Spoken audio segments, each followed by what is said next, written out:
Saya menghabiskan malam-malam dengan gaji Rp80.000 per jam sementara keluarga saya duduk di kursi kulit mewah yang tak boleh saya sentuh.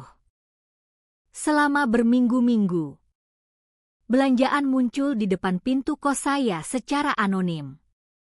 Saya kira itu sedekah. Lalu seorang pria asing di mobil sedan klasik hijau tua menyerahkan amplop yang membuktikan kemiskinan saya adalah gaji mereka. Saya tidak akan kembali ke kursi lipat itu. Saya akan masuk ke ruang rapat itu dan membuktikan siapa yang menyembunyikan kursi saya. Nama saya Vina Pratiwi dan hidup saya saat ini hanya bernilai Rp80.000 per jam. Saya berusia 29 tahun. Tapi di bawah lampu neon toko burung hantu 24 jam. Saya merasa sudah 50. Saya lahir dan besar di Lembah Puncak, Jawa Barat. Kota di kaki gunung ini mahal untuk liburan ski. Tapi orang seperti saya membersihkan toilet villa-villa mewah. Kehidupan saya diukur dalam hitungan jam itu.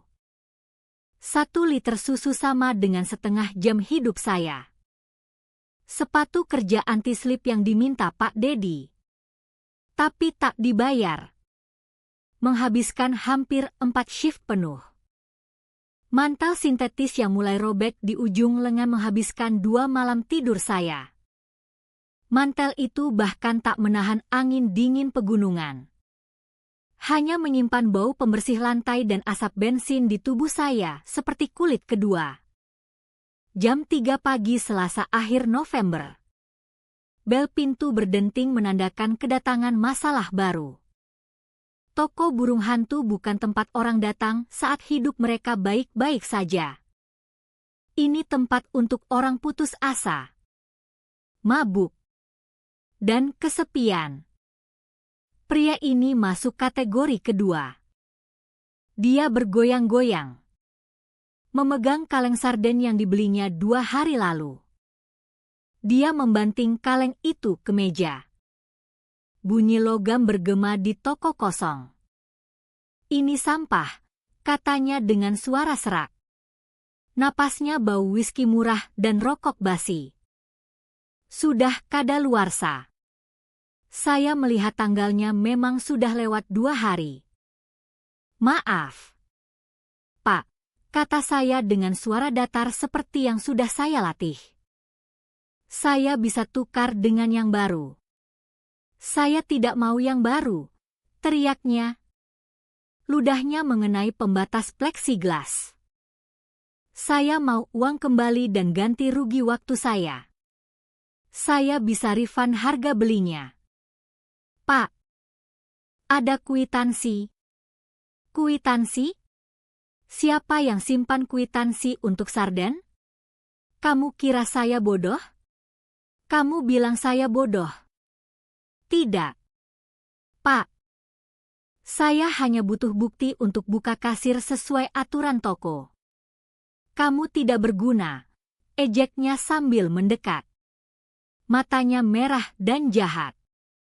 Kamu cuma cewek tidak berguna di belakang meja. Pintu kantor belakang terbuka. Pak Dedi keluar. Dia 35 tahun tapi sikapnya seperti anak 12 tahun. Dia memakai polo shirt polyester seperti seragam militer. Dia tidak melihat pelanggan. Dia melihat saya. Ada masalah apa? Vina, tanyanya. Dia mau refund kaleng kadaluarsa tanpa kwitansi, jawab saya. Pak Dedi berubah wajah jadi pelayan yang meminta maaf. Maaf sekali. Pak. Kasir saya kadang susah paham pelayanan dasar. Tentu kami urus. Dia buka kasir dengan kunci manajer. Ambil uang Rp10.000 dan kasih ke pria itu. Simpan kembaliannya. Gratis dari kami. Pria itu nyengir ke saya sambil rebut uangnya. Pecat saja dia. Kasar sekali. Kami akan bicara, janji Pak Dedi. Begitu pelanggan keluar, senyum Pak Dedi hilang. Itu 10.000 rupiah. Vina. Dia tidak punya kwitansi. Pak Dedi. Anda bilang jangan refund tanpa kwitansi.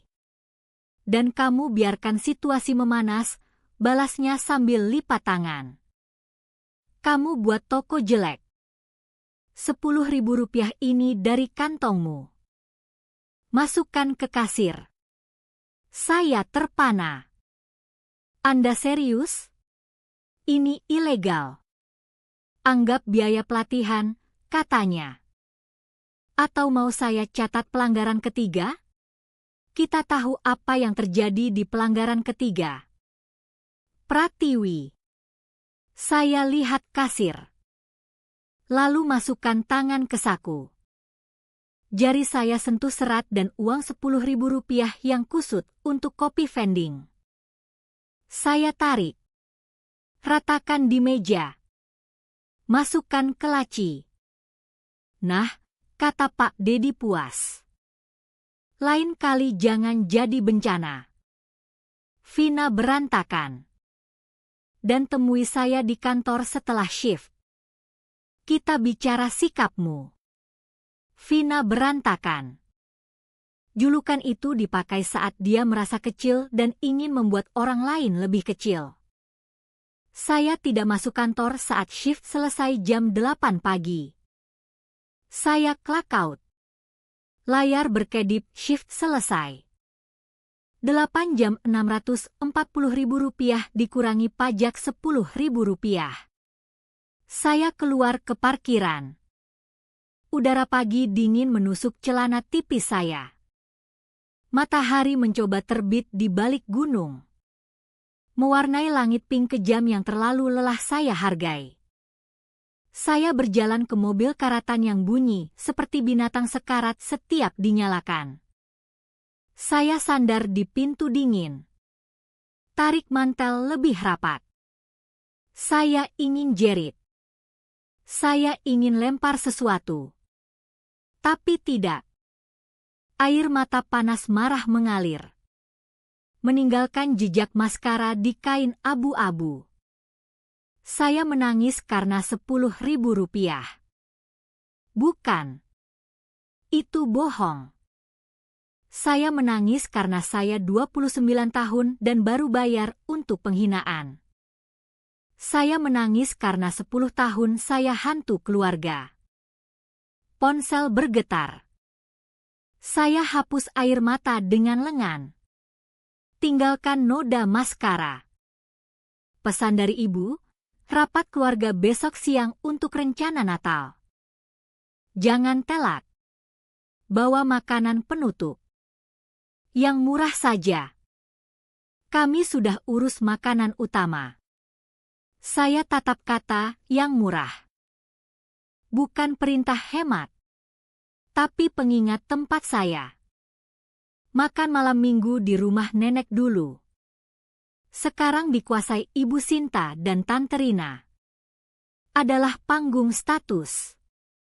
Ruang makan didominasi meja kayu jati hitam mengkilap sampai mencerminkan ketidakberdayaan.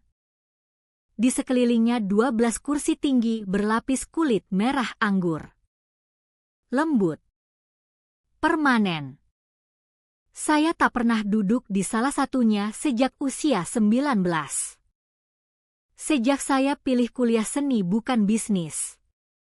Sejak gagal menikah dengan anak wali kota. Tempat saya adalah kursi lipat. Kursi logam krem dengan bantalan retak di tengah. Busa kuning keluar. Kalau meja penuh. Mereka sisipkan saya di sudut dekat radiator yang mendesis dan bakar siku. Kalau ada tamu penting, saya dipindah ke meja anak-anak di dapur atau teras tertutup. Lebih mudah begini. Vina, kata ibu dengan suara palsu. Kamu sangat membantu. Lebih baik dekat dapur untuk bantu bawa kuah. Saya adalah pembantu. penonton. Properti untuk tunjukkan kebaikan mereka. Lihat. Kami bahkan beri makan kegagalan keluarga. Saya masukkan ponsel kembali.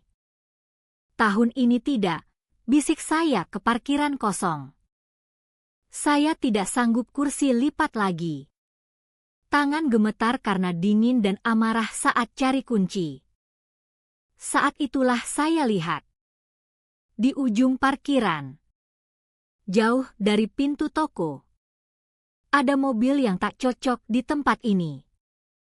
Mobil sedan klasik hijau tua panjang seperti perahu. Krom mengkilap predator. Duduk seperti raja di aspal. Membuat truk pick-up dan mobil karatan saya seperti rakyat jelata. Saya membeku. Lembah Puncak punya uang. Tapi jenis uang SUV besar atau mobil Jerman. Ini uang lama. Disengaja. Pintu pengemudi terbuka dengan bunyi berat. Seorang pria tua keluar. Usia 70-an tapi geraknya stabil menakutkan. Dia berdiri tegak tanpa keluhan. Rambut abu-abu tebal disisir ke belakang. Dahi berkerut dalam. Mantel wol abu-abu tebal.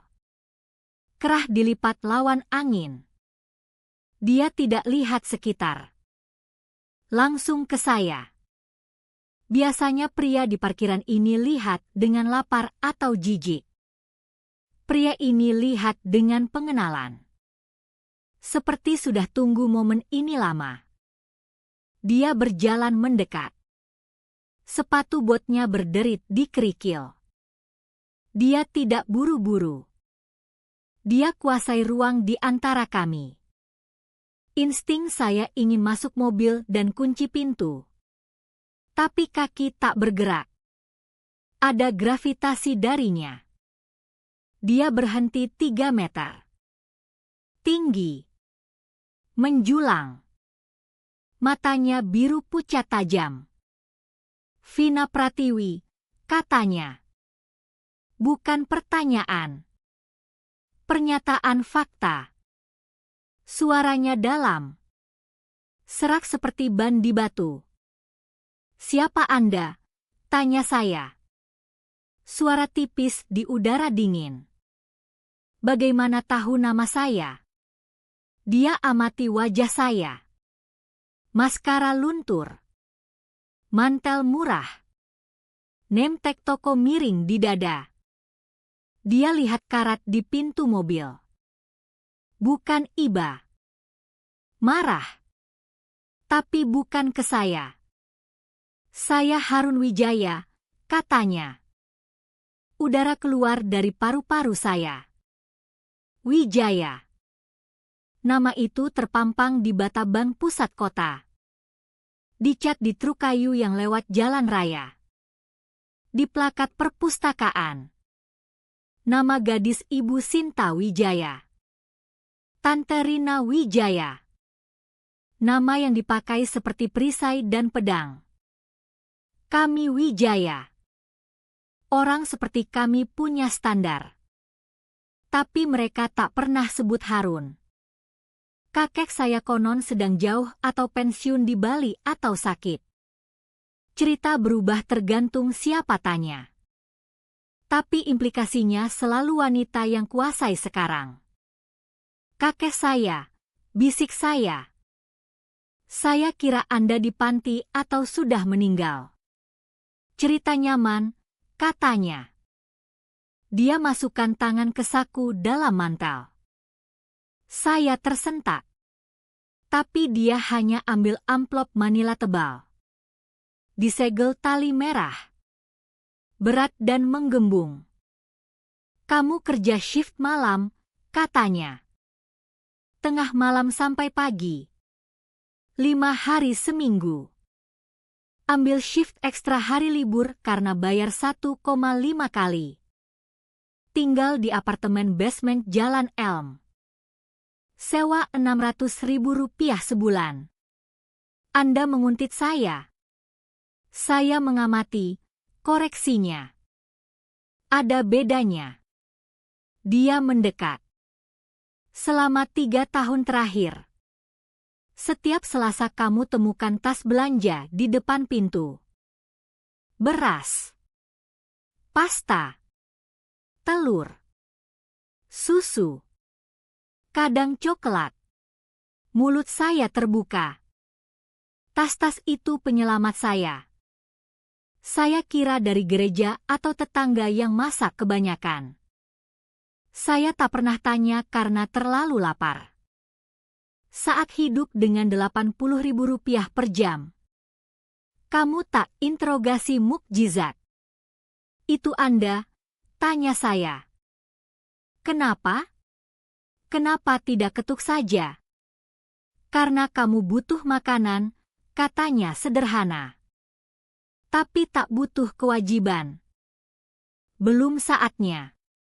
Dia ulurkan amplop. Tangan besar. Kulit berbintik usia. Tapi pegangan mantap. Ini bukan belanja. Vina. Dan bukan sedekah. Saya lihat amplop. Terasa berbahaya. Seperti bom dibungkus kertas. Apa ini? Keluarga saya. Ibumu. Bibimu.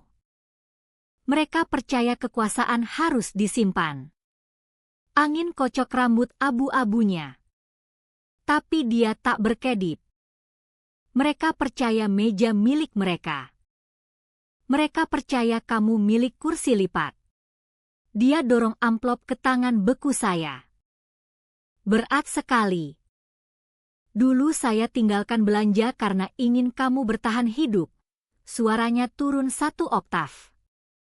Gemuruh rendah getar di dada saya. Tapi saya lelah lihat kamu hanya bertahan. Lelah lihat mereka perlakukan darah saya seperti pelayan. Saya tak paham, gagap saya. Kalau Anda kaya. Kalau Anda Harun Wijaya. Kenapa di sini? Kenapa sekarang? Karena saya lihat jadwal, katanya.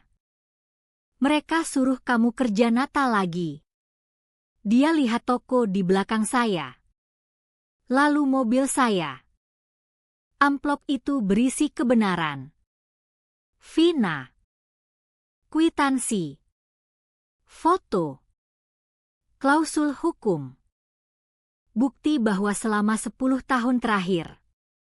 Setiap kali mereka bilang kamu beban. Mereka pakai namamu untuk rampok saya. Saya peluk amplop ke dada. Jantung berdegup seperti burung terperangkap. Kenapa beri ini ke saya? Harun Wijaya tersenyum. Bukan senyum baik. Senyum serigala yang sadar perangkap sudah pasang. Karena cucuku, katanya. Saya simpan kursi untukmu. Kursi sungguhan. Tapi kamu yang harus masuk ruangan itu dan ambil sendiri.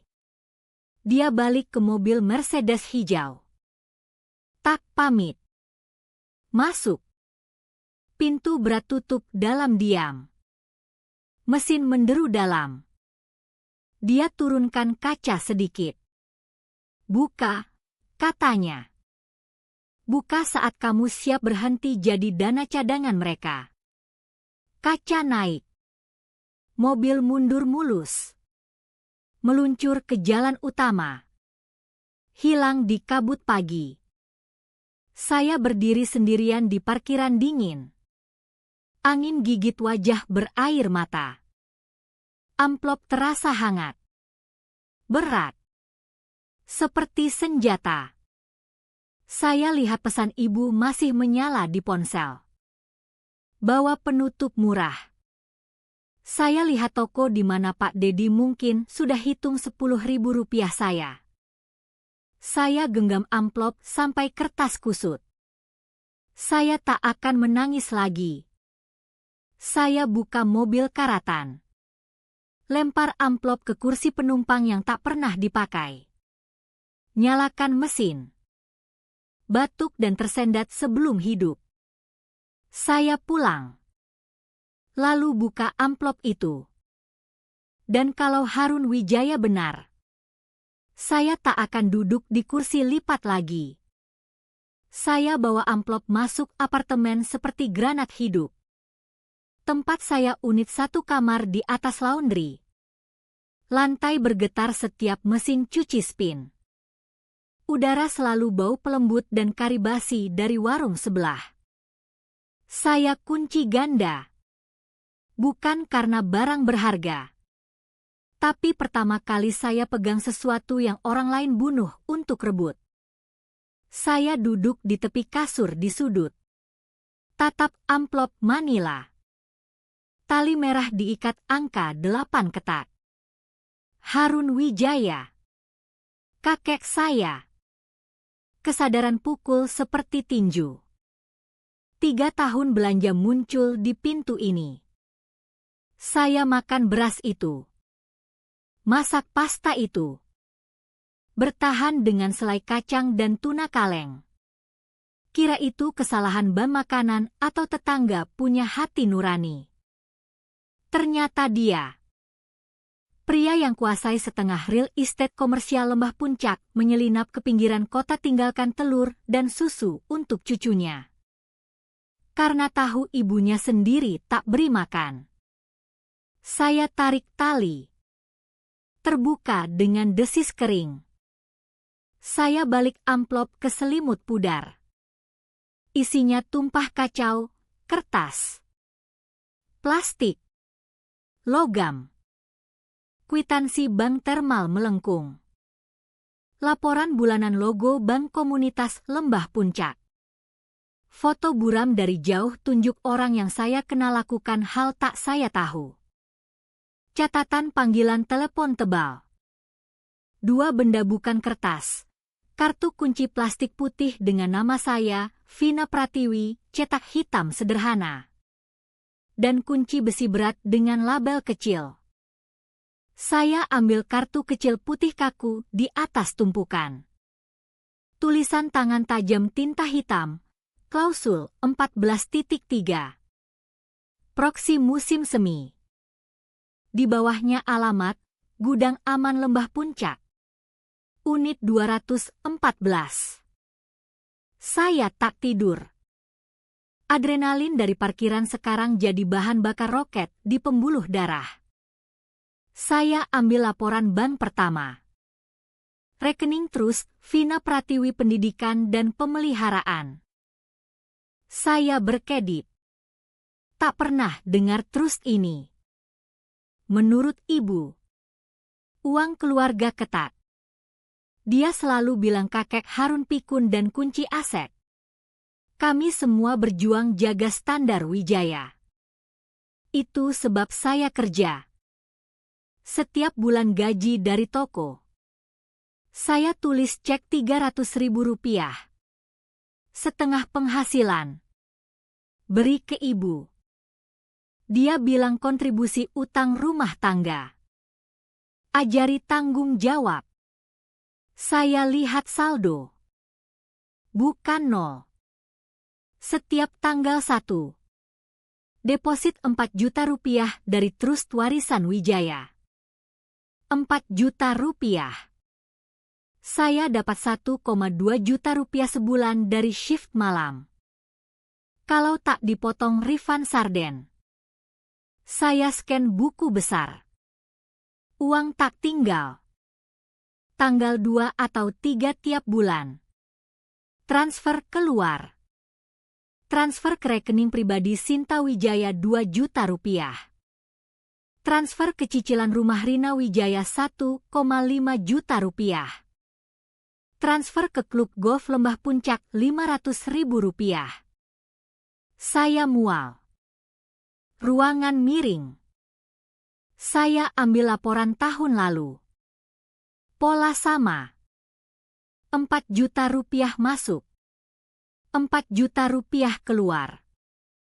Laporan 3 tahun lalu.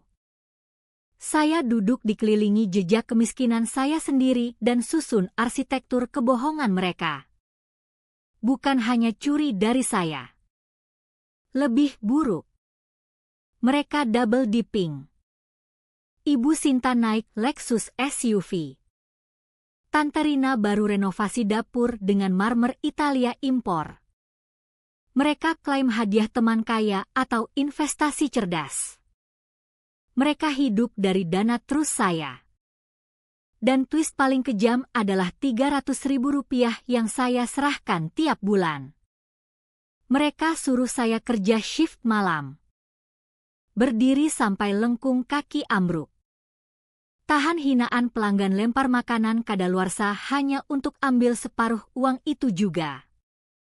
Mereka tak butuh Rp300.000 saya. Mereka ambil Rp4 juta saya tiap 30 hari. Rp300.000 bukan soal uang. Soal penyerahan. Pastikan saya terlalu lelah, miskin, dan hancur untuk bertanya. Saya lihat kwitansi klub golf Rp500.000. Itu sewa saya.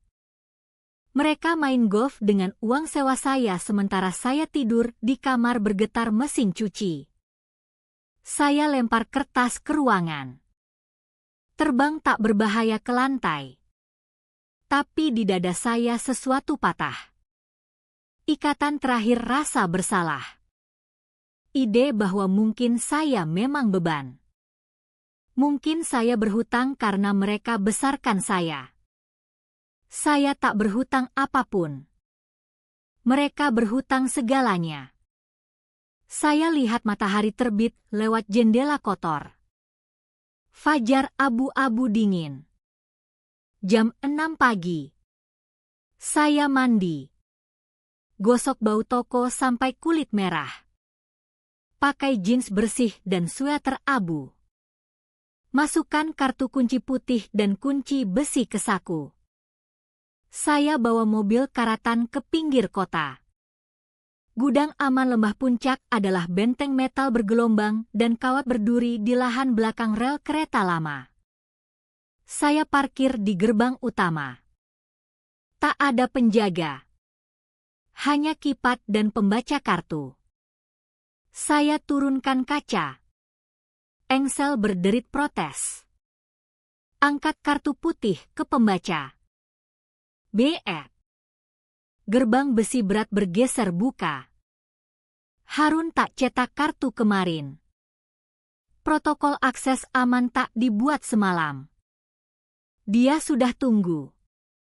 Sudah siapkan bertahun-tahun.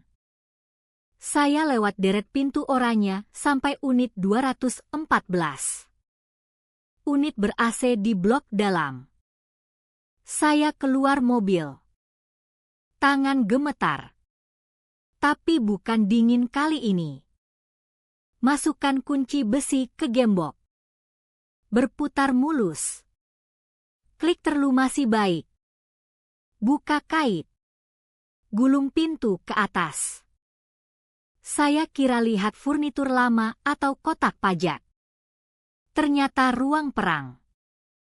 Unit dilapisi rak metal industri dari lantai ke langit-langit. Seperti arsip firma hukum. Lusinan kotak bankir putih identik. Label tulisan tangan tajam sama. Rekam medis Sinta Wijaya. Email internal 2018 hingga 2023. Kepemilikan aset. Perusahaan cangkang. Aturan tata kelola. Dan di mata. Deret kotak label tunjangan. Saya tarik kotak pertama. Berat. Bawa ke meja metal kecil di tengah di bawah lampu gantung. Buka tutup. Di dalam buku catatan tulis tangan. Saya buka satu. Catatan setiap cek dari trust nama saya. 3 Januari. Cek nomor 402. Memo, biaya sekolah Akademi ST. Yusuf. Saya kerut kening. Saya sekolah negeri. Lulus SMA Lembah Puncak. Saya buka ponsel. Cari Akademi ST. Yusuf. Sekolah swasta elit 2 kota sebelah. Sepupu saya. Anak Tante Rina. Sekolah di sana. Halaman berikut. 2 Februari. Cek 409. Memo, biaya medis. Bayar Dokter Aris bedah kosmetik. Saya sentuh bekas luka di dagu. Garis putih dari jatuh sepeda usia 12. Ibu bilang tak mampu jahit. Tempel plester kupu-kupu. Sembuh miring. Mereka pakai dana medis Vina Pratiwi untuk botoks dan sedot lemak perut. Batu dingin keras mengendap di perut saya. Saya tutup buku. Lihat rak lagi. Binder merah tebal sendirian di rak atas. Punggung embos huruf emas, Trust Keluarga Wijaya Holdings. 2001. Saya raih. Ini buku aturan. Dokumen yang mereka klaim terlalu rumit untuk saya paham. Saya buka. Ratusan halaman bahasa hukum padat. Tapi seseorang harun tandai dengan stabilo kuning. Saya lewati penerima manfaat. Lewati distribusi. Berhenti di pasal 14. Ketentuan khusus. Tinta kuning tebal hampir menyala di bawah lampu.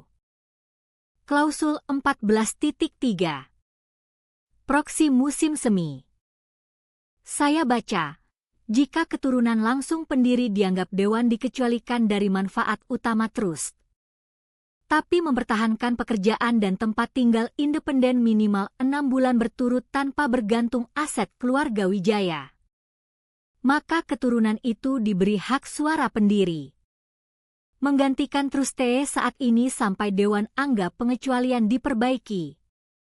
Saya baca lagi dan ketiga kali. Ini pengaman. Pintu jebakan di fondasi kerajaan keluarga. Terjepit di halaman catatan di kertas Harun, Vina. Klausul ini polis asuransi saya.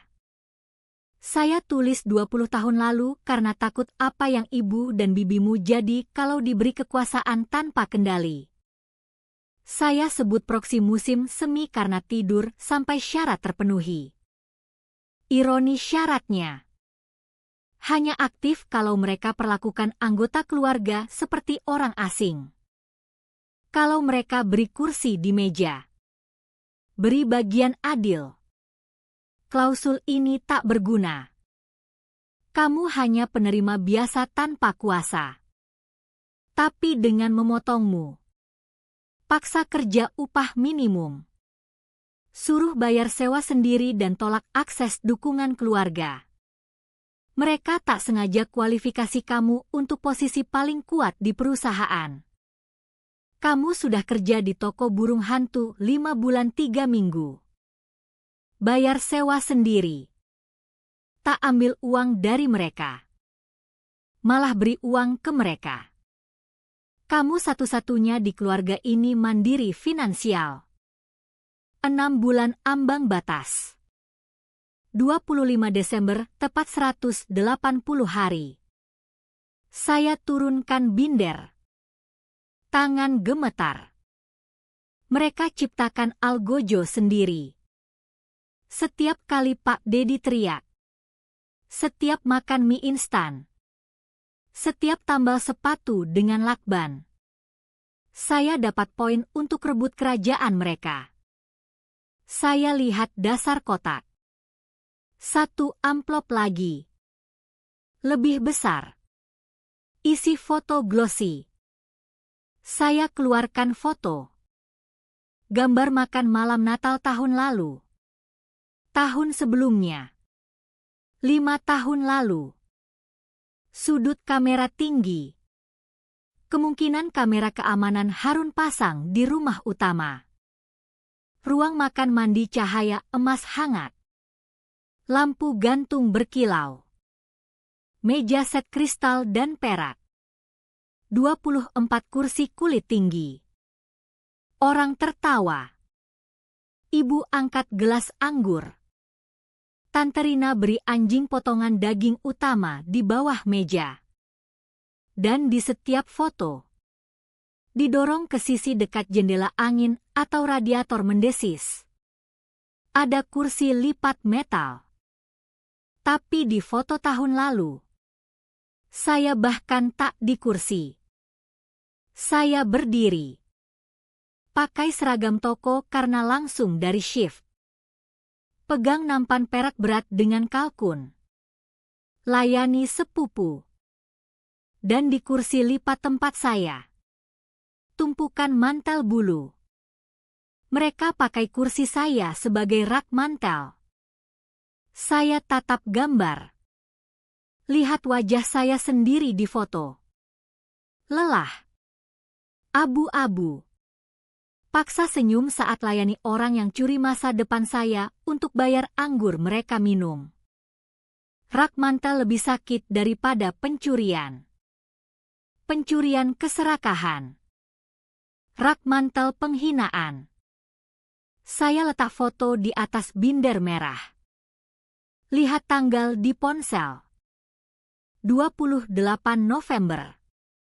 Kurang sebulan. Harus tahan 27 hari lagi. Harus jaga kerja di toko. Bayar sewa sekali lagi. Tolak bantuan apapun mereka tawarkan kalau curiga. Saya tutup kotak. Bunyi gema di unit metal seperti tembakan. Saya tak sedih lagi. Air mata di parkiran kemarin adalah air mata terakhir yang Ibu Sinta dapat dari saya.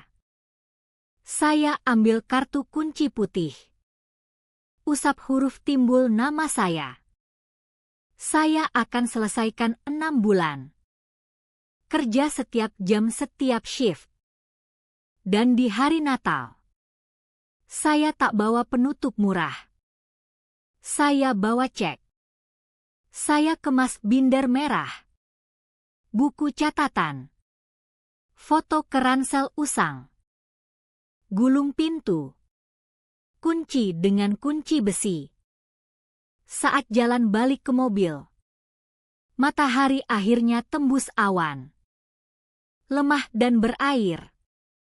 Tapi ada. Saya masuk mobil. Cek pantulan di spion.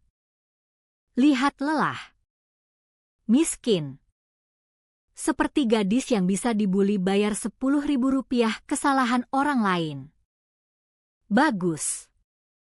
Biarkan mereka kira begitu. Saya nyalakan mesin. Saya punya shift malam ini. Dan pertama kali dalam hidup, saya tak takut. Saya nantikan. Karena malam ini, dapat 80.000 rupiah per jam bukan bertahan hidup. Ini amunisi. Warung Rusty Fork di pinggir jalan tol. Kotak krom dan minyak yang bau permanen lemak bacon dan solar. Jam 6 pagi. Jam truk jarak jauh dan kru konstruksi. Pria tangan kapalan dan mata lelah. Tempat terakhir di dunia orang kira kudeta dinasti Wijaya mulai. Saya masuk. Ransel potong bahu. Isinya binder merah. Buku catatan. Foto. Beban fisik pengkhianatan keluarga. Mata seperti penuh pasir. Tak tidur 24 jam. Habiskan malam dekode arsitektur kemiskinan saya. Sadar setiap kali bilang uang ketat. Ibu transfer dana terus saya ke rekening kesombongannya. Harun Wijaya duduk di but paling belakang jauh jendela. Tak cocok. Seperti berlian di tambang batu bara. Pakai jas tweed dan kemeja putih rapi. Rambut perak disisir sempurna. Di meja vinil retak 2 mug kopi hitam. Uap naik spiral malas. Di samping mugnya map Manila tipis.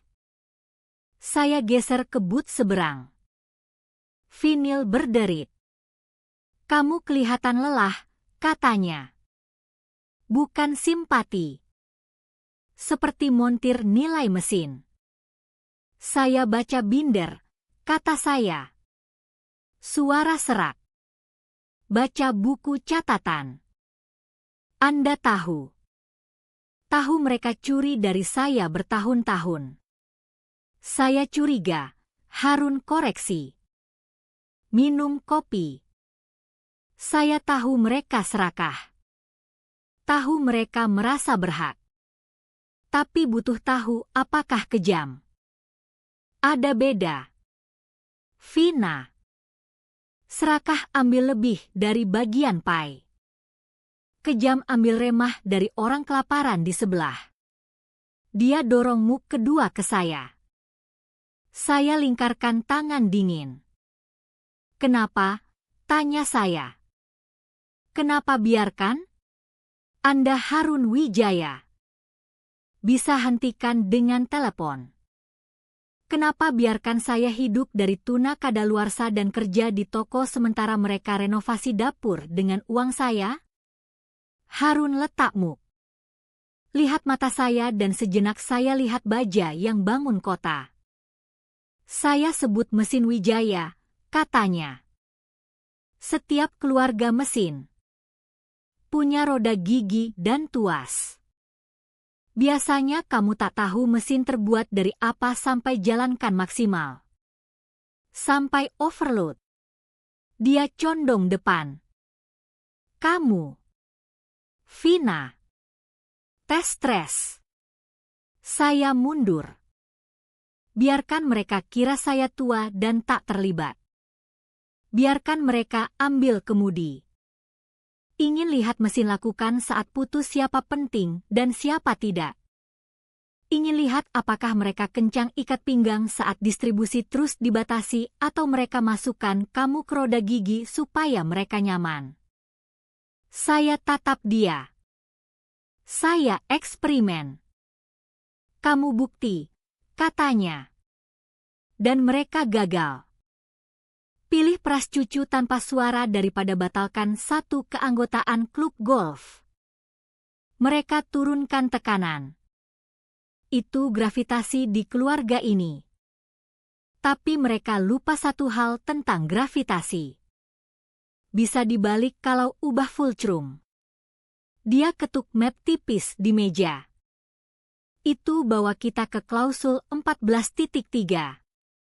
Proksi musim semi, kata saya. Kata terasa asing di mulut.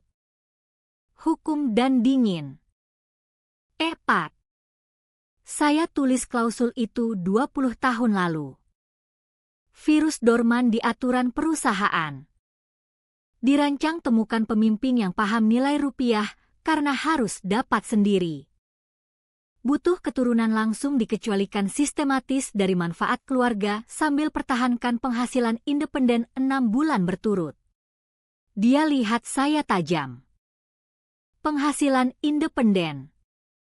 Artinya uang kamu dapat dengan tangan sendiri. Uang tak dari trust. Tak dari saya. Tak dari hadiah ibumu. Dia keluarkan kertas dari map. Kalender. Hari dicoret X merah. "Kamu mulai di toko burung hantu 4 Juli, kata Harun. "Kamu kerja setiap shift terjadwal. Bayar sewa dari gaji. Tak terima bantuan. Hari ini 1 Desember. Kamu mandiri 4 bulan 27 hari. Dia ketuk tanggal 25 Desember. Hari Natal. Itu garis akhir. 6 bulan tepat. 180 hari bertahan mandiri tanpa putus. Saya lihat kalender. Timeline tajam sekali. Jadi saya cukup terus kerja. Bukan semudah itu, kata Harun. Suara turun mendesak. Mereka mulai curiga. Sinta tak pintar bisnis, tapi punya insting parasit. Tahu saat inang bergeser. Itu sebab tiba-tiba undang kamu makan malam. Itu sebab dia tawarkan uang sebentar lagi. Dia coba beri cek atau mobil atau bayar sewa tahun baru. Dia kunci mata saya. Kamu tak boleh ambil. Kalau terima 1 rupiah dari mereka. Jam reset. Kalau keluar toko sebelum tengah malam 25 Desember. Rantai putus. Kalau biarkan mereka beli kopi. Klausul 14.3 lenyap. Mereka klaim kamu tanggungan dan petisi Dewan hapus klausul sepenuhnya saat restrukturisasi akhir tahun. Perut saya berbalik. Itu sebab Pak Dedi coba potong jam saya. Ibu telepon dia. Pat. Dia ingin kamu bergantung. Ingin kamu kembali ke kursi lipat minta remah karena selama kamu minta. Kamu tak ancaman. Harun buka map dan geser 1 lembar kertas di meja bernoda lemak. Dokumen, nota kesepahaman. Saya tak tawarkan warisan. Vina, katanya. Tak beri jutaan hari ini. Kalau lakukan, saya tak lebih baik dari mereka. Dan kamu jadi Wijaya manja lain. Saya lihat dokumen. Teks padat. Ini kesepakatan antara kita, jelasnya. 2 hal. Pertama, transparansi total. Tak ada rahasia lagi. Kamu lihat setiap buku besar yang saya lihat. Kedua, kalau selesaikan 6 bulan, aktifkan proksi. Saya jamin kursi permanen di Dewan. Kursi dengan suara. Tak bisa dilipat dan disimpan di lemari. Dia tunjuk paragraf bawah. Dan ini perjanjian non-disclosure terbalik. Nyatakan saya whistleblower. Saya beri bukti. Kamu agen saya. Ini lindungi kamu. Saat meledak, mereka bilang kamu pencuri. Bilang kamu penggali emas. Bilang kamu curi dokumen.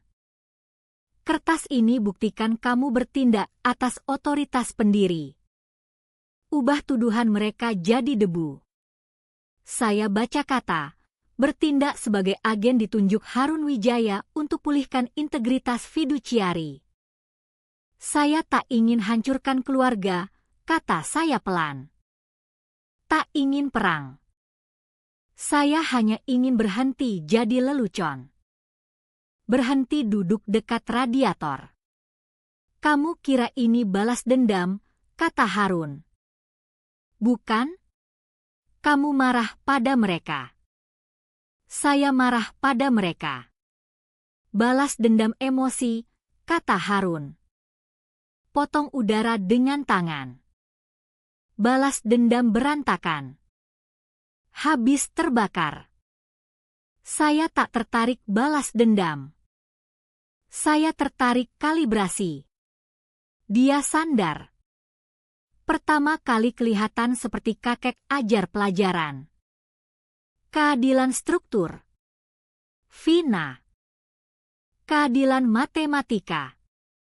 Tapi bagi orang yang untung dari ketidakadilan seumur hidup, keadilan kelihatan persis balas dendam. Saat ambil hak istimewa dari orang yang kira itu hak, mereka jerit kamu opres mereka. Biarkan mereka jerit. Jadi apa yang saya lakukan? 30 hari ke depan. Kamu tak lakukan apapun, katanya. Tak konfrontasi. Tak petunjuk tahu tentang terus. Kerja. Gosok lantai. Terima hinaan manajer itu. Senyum saat ibumu beri kaos kaki Natal. Tahan. Selesaikan 6 bulan. Lalu, mata Harun dingin berkilau. Kita masuk rapat Dewan 26 Desember dan bakar mesinnya. Dia letak pena fountain berat di dokumen. Saya punya paralegal siap proses filing detik jam 12 malam Natal. Namanya Mia. Terbaik di kabupaten. Tapi tak bisa filing kalau kamu tak bertahan 4 minggu. Saya lihat pena. Hitam trim emas. Berat mahal. Pikir malam sebelumnya. Pikir foto kursi lipat ditumpuk mantel bulu. Pikir catatan kontribusi tak cukup di menit rapat sementara mereka habiskan 4 juta rupiah saya untuk bedah kosmetik. Pikir kaleng sarden kadaluarsa dan Pak Dedi paksa bayar 10.000 rupiah. Sadar Harun benar. Saya tak ingin sakiti mereka. Tapi lelah berdarah untuk mereka. 30 hari, kata saya. 30 hari, Harun konfirmasi. Bisa tahan garis. Saya ambil pena. Terasa dingin di kulit.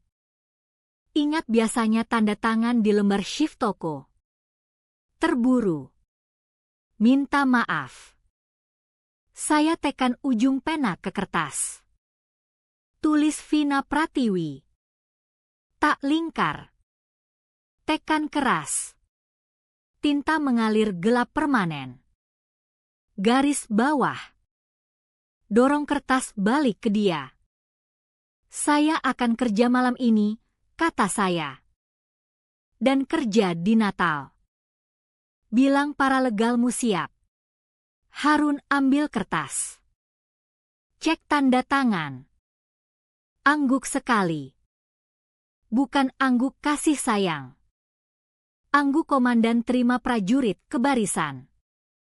Makan sarapanmu, katanya berdiri dan kancing jas. Kamu butuh tenaga.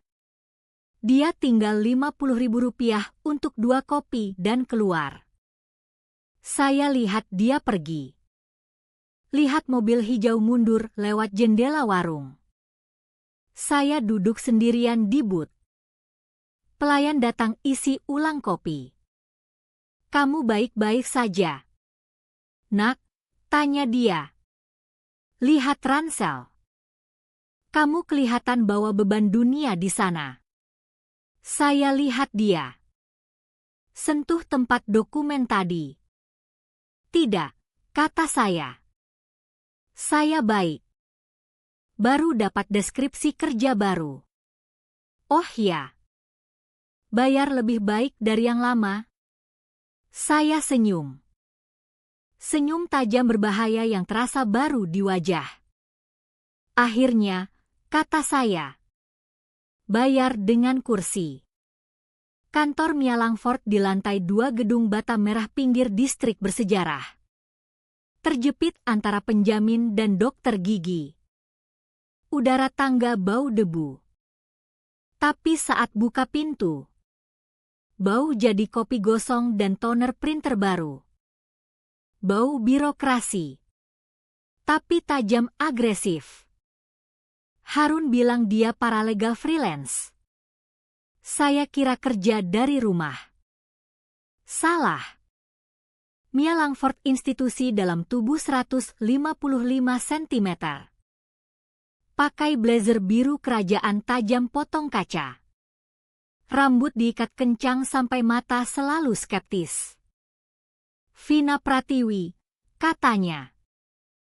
Bukan salam. Verifikasi.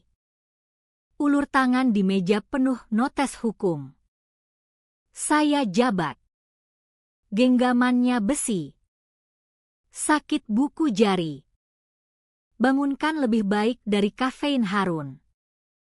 Harun bilang kamu pemicu klausul 14.3, katanya duduk. Dia bilang kamu punya kwitansi. Tunjukkan. Saya buka ransel. tumpah isi kemeja. Binder merah berat jatuh dengan dentang kocok muk kopinya. Buku catatan tulis tangan meluncur.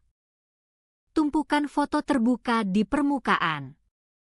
Kartu kunci putih dan kunci besi berderak di atas.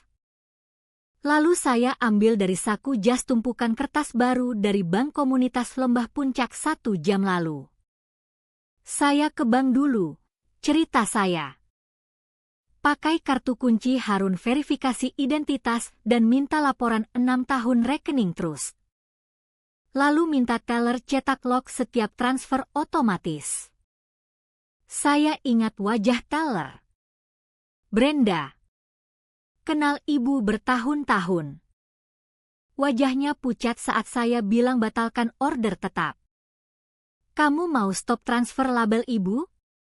Ya. Saya bilang batalkan. Batalkan yang label Tante Rina efektif sekarang. Mia ambil laporan bank. Matanya scan angka cepat seperti mesin. Oke, katanya. Ambil spidol Witeboard. Berdiri ke papan putih besar tutup seluruh dinding kiri kantor. Kita tak bangun cerita sedih di sini. Vina. Kita bangun tembok bata demi bata. Dia gambar 3 garis vertikal buat 3 kolom. Kolom 1. Tulis, pengecualian, tinta biru. Ini setiap kali mereka usir kamu. Setiap hari raya di dapur. Setiap perjalanan tak ikut. Kolom 2. Tulis, pencurian, tinta merah. Ini jejak uang. Setiap rupiah seharusnya dukung kamu tapi ke mereka. Kolom 3. Tulis, fitnah, tinta hitam. Ini narasi. Setiap kali mereka bilang kamu malas. Tak tahu terima kasih. Tak berguna untuk pencurian. 6 jam berikutnya kami kerja. Ruangan panas. Kami pin kwitansi ke papan dengan magnet. Ubah buku catatan tulis tangan jadi spreadsheet di laptop Mia. Buat chart perbandingan. Lihat ini, kata Mia tunjuk baris layar. 14 Oktober 2 tahun lalu. Transfer 4 juta rupiah dari Trust ke Sinta Wijaya. Memo pemeliharaan rumah. Saya ingat bulan itu. Pemanas basement rusak. Saya minta bantu ibu perbaiki. Dia bilang uang ketat dan suruh beli heater kecil pakai kaos kaki lebih banyak. Mia ketik cepat. Cross reference. 16 Oktober. 2 hari kemudian. Cek lunas dari rekening Sinta ke spa mewah Alpine untuk retreat akhir pekan. Biaya 3,8 juta rupiah. Dia ke spa dengan uang pemanas saya, bisik saya. Kolom merah, kata Mia garis di papan. Selanjutnya kami temukan pembayaran sekolah swasta sepupu label dukungan pendidikan. Vina. Kamu 26 saat cek itu ditulis. Kamu kerja di toko.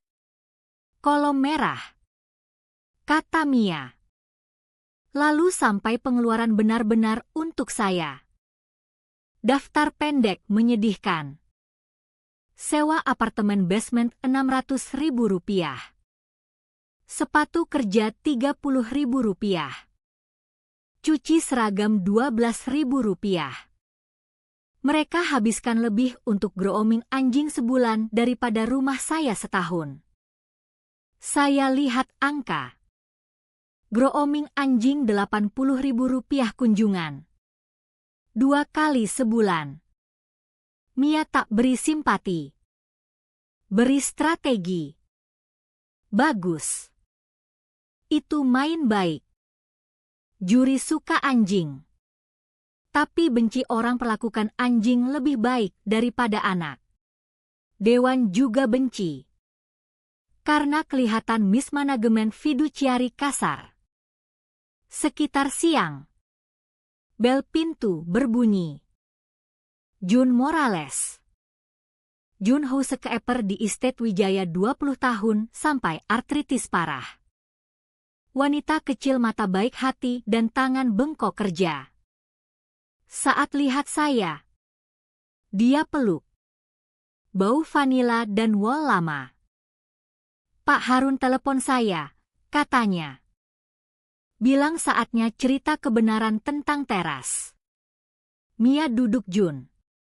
Nyalakan recorder suara.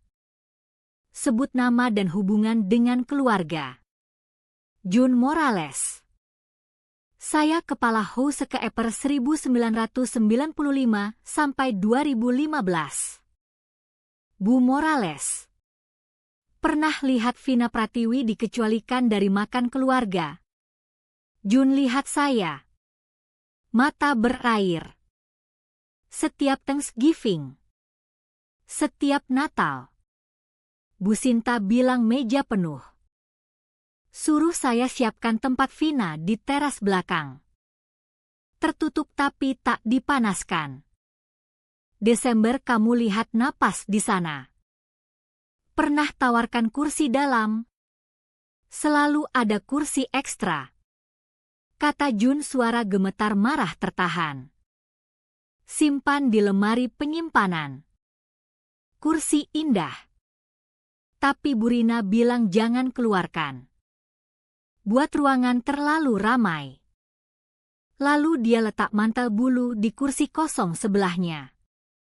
Dan apa yang kamu lakukan? Saya biasa selundup kue ke Vina, kata Jun raih tangan saya. Bungkus napkin bawa ke teras supaya dia punya yang manis. 1 tahun Bu Sinta tangkap. Bilang kalau beri makan pembantu, itu sebut anak sendiri. Sebelum tamu selesai. Dia potong gaji. Spidol Mia berderit di papan. Bukti B. Kesaksian saksi. Teras dingin. Terima kasih. Jun. Saya tanda tangan affidavit.